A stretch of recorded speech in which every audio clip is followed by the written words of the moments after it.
الانشاء کتاب، یہ ہمارے اور آپ کے جو ہاتھ میں ہے یہ ہے معلم الانشاء کتاب۔ سب سے پہلے آئیے اس کتاب کے بارے میں جانتے ہیں اور یہ بھی جانیں گے کہ اس کتاب کے مصنف رائٹر مؤلف کون ہیں، اس کے بارے میں بھی، پھر اس کتاب کے بارے میں، اور پھر اس میں جو سب سے اہم چیز ہے وہ حضرت مولانا علی میاں ندوی رحمۃ اللہ علیہ کا جو مقدمہ ہے اس کو پڑھیں گے، پھر اس کے بعد مین تمرین پر آیا جائے گا۔ تو معلم الانشاء کتاب جو ہمارے اور آپ کے ہاتھ میں ہے، سب سے پہلے اس کا معنی ہے انشاء، کسے کہتے ہیں؟ کوئی بتائے آپ میں سے؟ ہاں، انشاء سے پیدا کرنا، بنانا، صحیح بتایا آپ نے۔ تو معلم الانشاء کیا معنی ہوں گے اس کتاب کے؟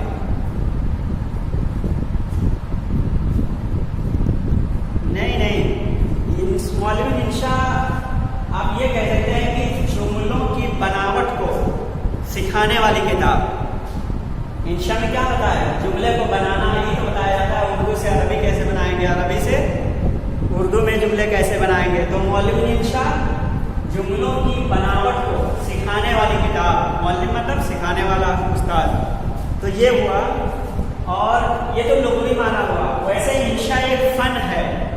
عربی ادب میں جس طریقے سے نحو ہے، صرف ہے اور دیگر فنون ہیں، اسی طریقے سے انشاء بھی ایک مستقل فن ہے، جس کے بارے میں حضرت مولانا علی میاں ندوی رحمۃ اللہ علیہ ایک جگہ اعتراض میں لکھتے ہیں کہ انشاء تمام زندہ زبانوں کا ایک اہم مضمون ہے۔ کیا لکھتے ہیں؟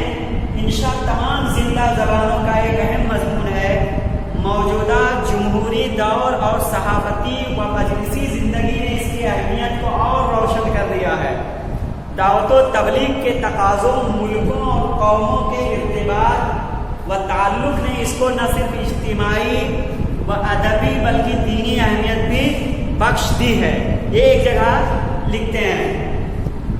آئیے ہم حضرت مولانا علی میاں صاحب رحمۃ اللہ علیہ، جو کہ عربی زبان کے ایک ماہر اسکالر اور اس میں بہت ہی اللہ تعالیٰ نے ان کو صلاحیت دی تھی، وہ اس کتاب کے بارے میں کیا مشورہ دے رہے ہیں اور انشاء کے سلسلے میں ان کی رائے کیا ہے اور وہ کیا فرما رہے ہیں، اس کو دیکھتے ہیں۔ مقدمہ دیکھیے، کھولیے، تاکہ اس مقدمہ کو پڑھنے کے بعد ہماری دلچسپی اس انشاء کے تعلق سے بڑھے، لگاؤ بڑھے اور اس کو ہم اچھی طرح سے کرنے والے بنے۔ دیکھیے مولانا لکھتے ہیں، بسم اللہ الرحمن الرحیم، مقدمہ، الحمدللہ وسلام علی عبادہ الذین اصطفیٰ، اما بعد۔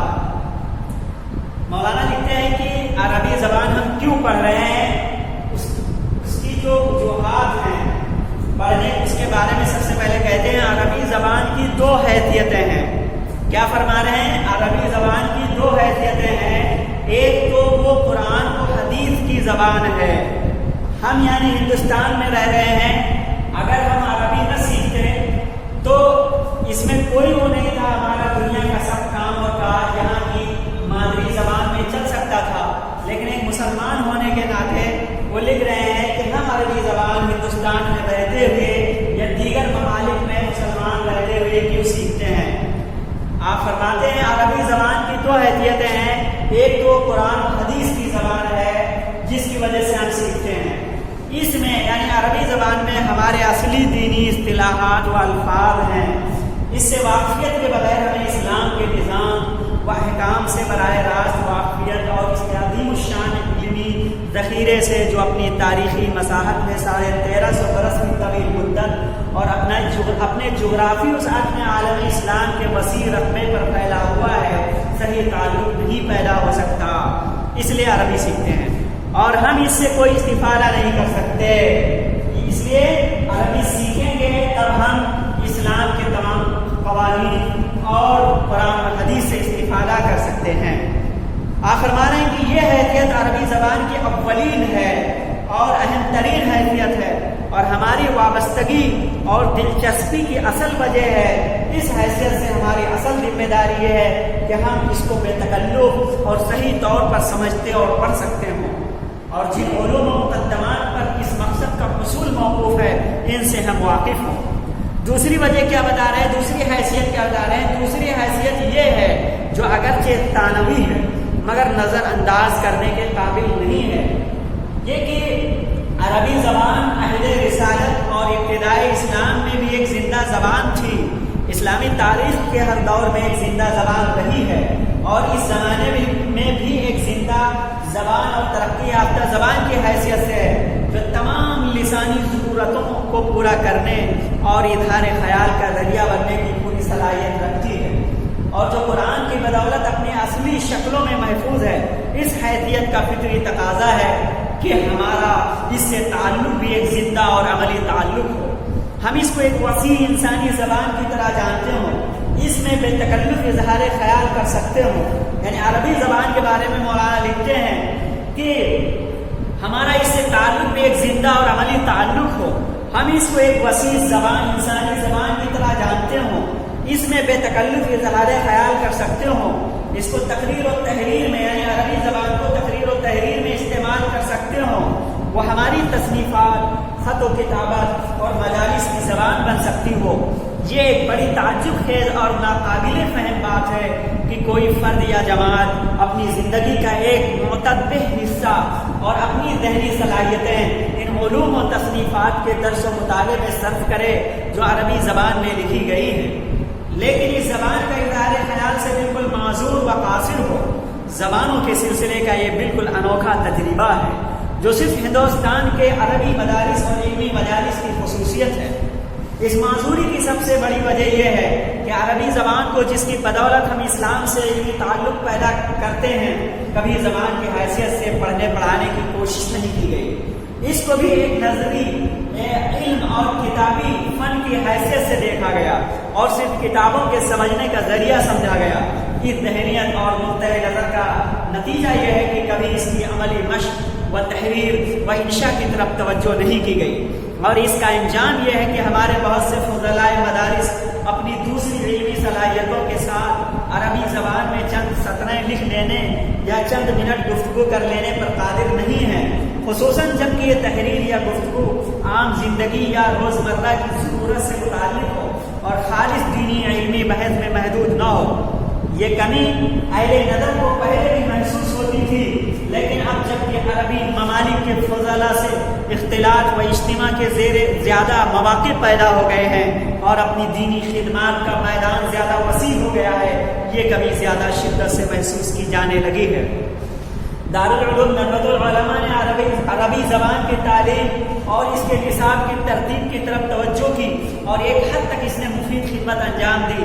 جہاں تک عربی زبان و ادب کے نصاب کا تعلق ہے، اس نے ایک بہت بڑی کمی پوری کر دی اور ایک مرتب نصاب پیش کیا جس میں ادبی خوبیوں اور جدید تعلیمی تجربوں کے ساتھ اسلامیت اور دینی روح پورے طور پر موجود ہے، اور ہندوستانی مسلمانوں کے لیے ان دونوں کا لحاظ ضروری تھا۔ لیکن انشاء کے سلسلے میں مولانا خاص طور سے انشاء کے بارے میں بتا رہے ہیں، لیکن انشاء کے سلسلے میں ابھی تک اس نے کوئی مکمل چیز نہیں پیش کی تھی۔ یہ کام اساتذہ کے سپرد تھا اور اپنی ثوابدید کے مطابق درجوں میں کام کیا کرتے تھے، لیکن اس میں تنظیم و توازن کی کمی بالکل قدرتی تھی۔ درجوں کا تعلیمی کام کچھ ناہموار رہتا تھا اور اس میں بہت پہلو تشنا اور بہت سے خلا باقی رہ جاتا تھا۔ یعنی مولانا یہ کہتے ہیں کہ جب یہ مکمل نصاب ایک استاذ کے سامنے نہیں ہوتا تھا تو وہ اپنے ثوابدید کے حساب سے پڑھاتا تھا، تو اگر کسی دن اس کا ذہن صحیح رہتا تھا اور وہ بالکل خوش و خرم کے ساتھ خوشی کے ساتھ کلاس میں آتا تھا تو اس دن اچھی طریقے سے طلباء کے سامنے اپنی بات کو رکھنے اور پڑھانے پر قادر ہوتا تھا۔ لیکن انسان کے ساتھ خوشی اور غمی کا یہ تعلق رہا ہے اور لگا رہتا ہے، اس لیے کبھی جب وہ غم میں ہوتا تو اچھی طریقے سے بات طلباء کے سامنے نہیں رکھ سکتا تھا۔ اس لیے یہ ضرورت محسوس کی گئی کہ انشاء کا نصاب ایک بالکل اچھی طریقے سے تیار کیا جائے۔ اس نقص کو دور کرنے کو دور کرنے کے لیے ضروری معلوم ہوا کہ انشاء کا بھی ایک مکمل و مرتب نصاب ہو جس کی مدد سے استاد منظم طریقے پر طالب علموں سے کام لے سکے اور وہ توازن کے ساتھ مدرسے میں انشاء کی تعلیم ہو سکے۔ اس کام کا وسیع خاکہ اور پورا سلسلہ پیش نظر ہے۔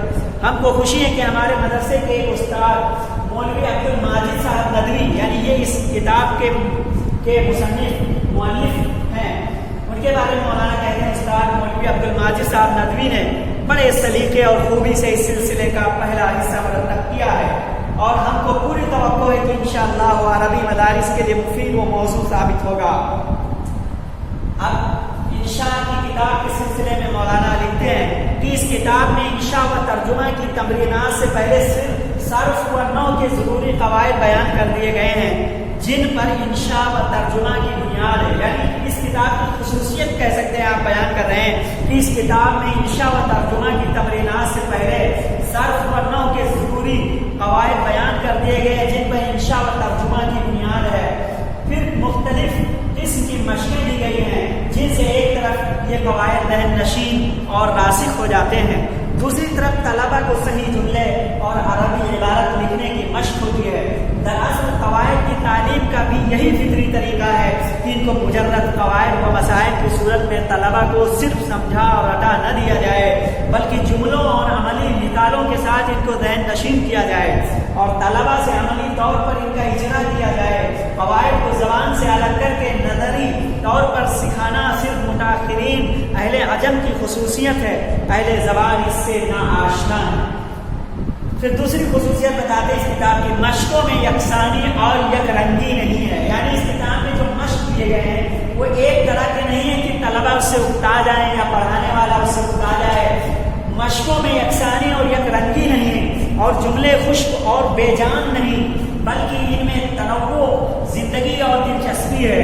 ان کا تعلق عموماً روزمرہ کی زندگی اور طلبہ کی دنیا سے ہے، جو اگرچہ محدود و مختصر ہے مگر متنوع اور دلچسپ ہے۔ ان جملوں میں ان کی ضرورت کے الفاظ اور گرد و پیش کی دنیا کی ضروریات موجود ہیں اور وہ ان کی مدد سے اپنے ماحول کا اظہار کر سکتے ہیں۔ پھر خصوصیت آگے اور بتاتے ہیں، پھر جملوں اور الفاظ کے انتخاب میں بھی اسلامی ذہنیت اور دینی خیال نمایاں ہے۔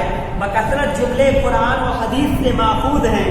ان جملوں اور مشقوں کے ذریعے بھی عربی مدارس کے نوخیز طلبہ کے دینی احساسات کو ابھارنے کی کوشش کی گئی ہے اور صاف معلوم ہوتا ہے کہ یہ وہ مسلمان طلبہ کی درسی کتاب ہے جن کو مستقبل میں دین کا داعی اور اسلام کا سپاہی بننا ہے اور زبان کے حصول سے ان کو دین کی خدمت کا کام لینا ہے۔ امید ہے کہ اپنی ان خصوصیات کے لحاظ سے یہ کتاب عربی مدارس کے حلقے میں پسندیدگی کی نظر سے دیکھی جائے گی اور وہ اپنی حد تک اس کمی کو پورا کرے گی جو ہمارے نصاب تعلیم میں عرصے سے محسوس کی جا رہی تھی۔ اللہ تبارک و تعالیٰ اس کتاب سے نفع پہنچائے اور اس کے بعد کے حصوں کی تکمیل و اشاعت کی توفیق عطا فرمائے۔ وآخر دعوانا الحمدللہ رب العالمین۔ یہ حضرت مولانا نمیا صاحب رحمۃ اللہ علیہ کا مقدمہ ہے جو اس کتاب میں لکھا ہے۔ مولانا نے اس میں عربی زبان اور انشاء کو سیکھنے کا جو مقصد ہے اس کی طرف اشارہ کیا ہے کہ کیوں سیکھتے ہیں عربی زبان یا مولوی انشاء کیوں پڑھنے جا رہے ہیں، اس لیے کہ قرآن و حدیث یہ عربی زبان میں ہے، اس لیے اس کا انشاء جب ہم سیکھیں گے تو ہم اس کو بخوبی عرب علماء سے ڈائلاگ بات چیت کر سکتے ہیں اور حالات حاضرہ پر جو عرب میں پیپرز نکلتے ہیں، اخبارات وغیرہ، اس کو سمجھ سکتے ہیں۔ یہ ساری چیزیں ہیں جس کے لیے انشاء بہت ضروری ہے۔ اس کو مولانا نے اشارہ اس کی طرف کیا اور پھر اس کتاب کی خصوصیت کو انہوں نے بتایا ہے کہ اس کتاب میں جو مشقیں دی گئی ہیں وہ بالکل ایک جیسے نہیں ہیں کہ طالب علم اکتا جائے، بلکہ مختلف قسم کے ہیں اور خاص طور سے طلبا کی زندگی سے تعلق رکھتے ہیں، اس پر ہے۔ تو یہ دیکھ کر کے یہ کتاب بڑی مفید اور اہم ہے خاص طور سے طلبا کے لیے۔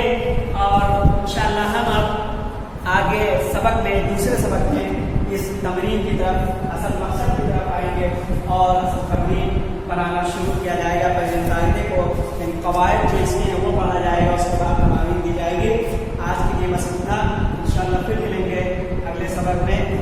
آپ لوگوں سے کتاب پہنچی نہیں ہے، ٹھیک ہے؟ آج انشاءاللہ گروپ میں ڈال دی جائے گی، آپ لوگ وہاں پہ حاصل کر سکتے ہیں۔ السلام علیکم۔